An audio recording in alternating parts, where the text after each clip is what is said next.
I'm not worth it. There's no use. I can't do it. I can't follow through. I'm not enough. These are just some of the examples of some negative self-talk that is running on autopilot in our mind every single day. And in this video, I want to talk to you guys about negative self-talk. And it has been coming up in a lot of conversations that I've been having lately. And the inner critic in us is real. And we are our own worst enemy has never been more true. If this is something you're interested in, then keep on watching.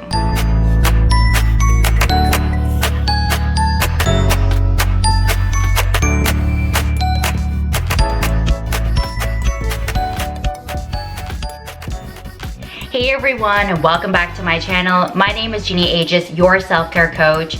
This is a channel dedicated to prioritizing self-care in every aspect of our life so that we can feel and be the best version of ourselves. If you guys are just joining for the first time, a warm welcome to you guys.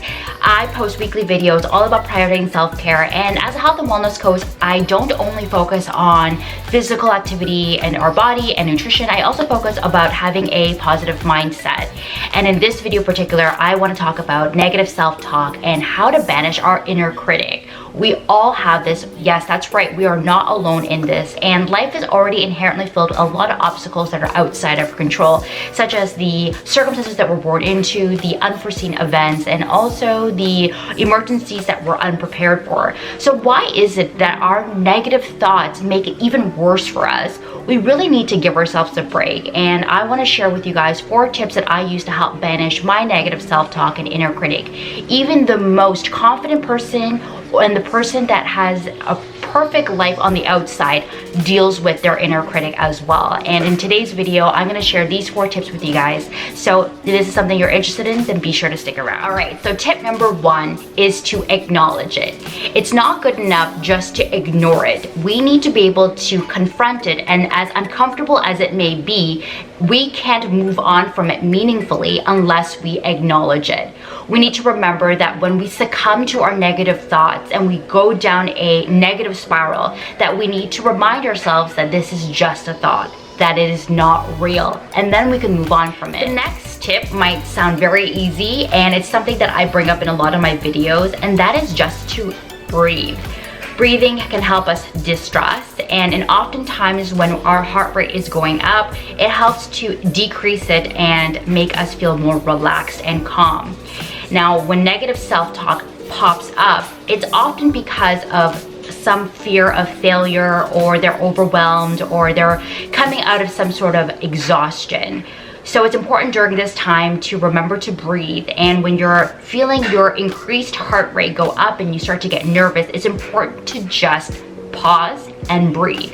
The power of breath is so important, and it sounds very easy, but it works wonders. My third tip is to have self-compassion towards yourself. And it's such an important thing for me that I probably should have put it in tip number 1.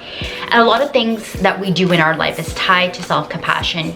If we believe that we're not good enough, or we're afraid of failing, it often stops us from doing what we want to do in life, and it limits us from actually going and stepping outside our comfort zone because of all these negative thoughts in our head, and we're not giving ourselves the same amount of kindness and understanding that we would towards someone else. One of the books that was brought to my attention is by Kristen Neff, called the Self-Compassion book. And in that book, there's an activity where you write a self-compassion letter to yourself. So you write down things that you are feeling that are not so good about yourself, such as your feelings of insecurity, something that you're ashamed of, and what thoughts come about when you do feel those things. And then you write a letter to yourself showing compassion and understanding, and what you would say if your friend were to say that to you.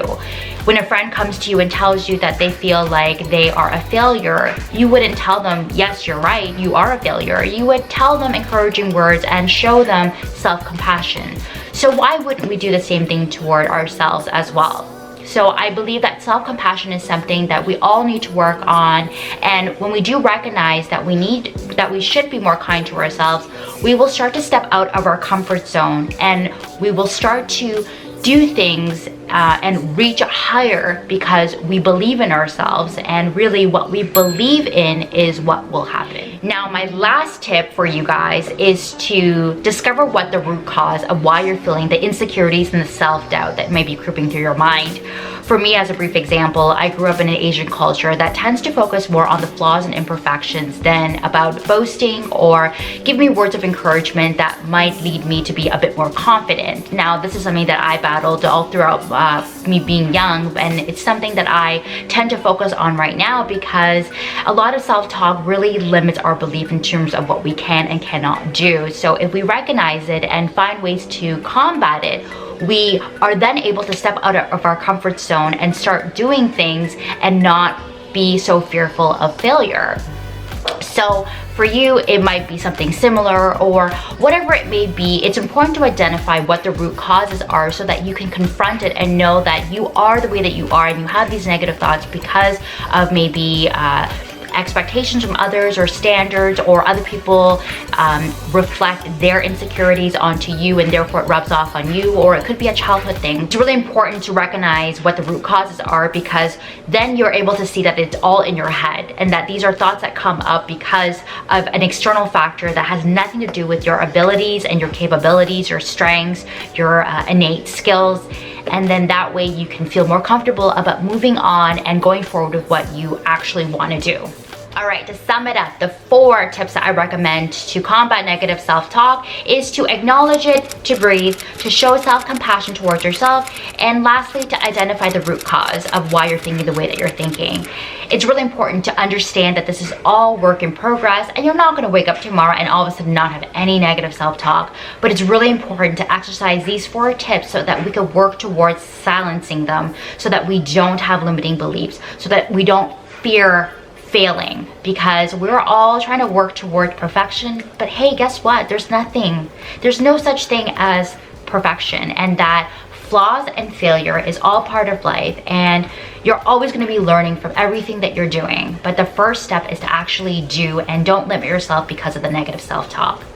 That's it for me. If you guys are interested in these videos all about prioritizing self-care, and self-care is not just about the body, it's not just about physical, it's also about the mind as well. And if you're interested in working with me one-on-one, or if you want to find out more about me, all the information is in my description. Thank you so much for watching. I really appreciate all of you guys. Don't forget to like, comment, subscribe, and I will see you guys in the next video. Bye for now.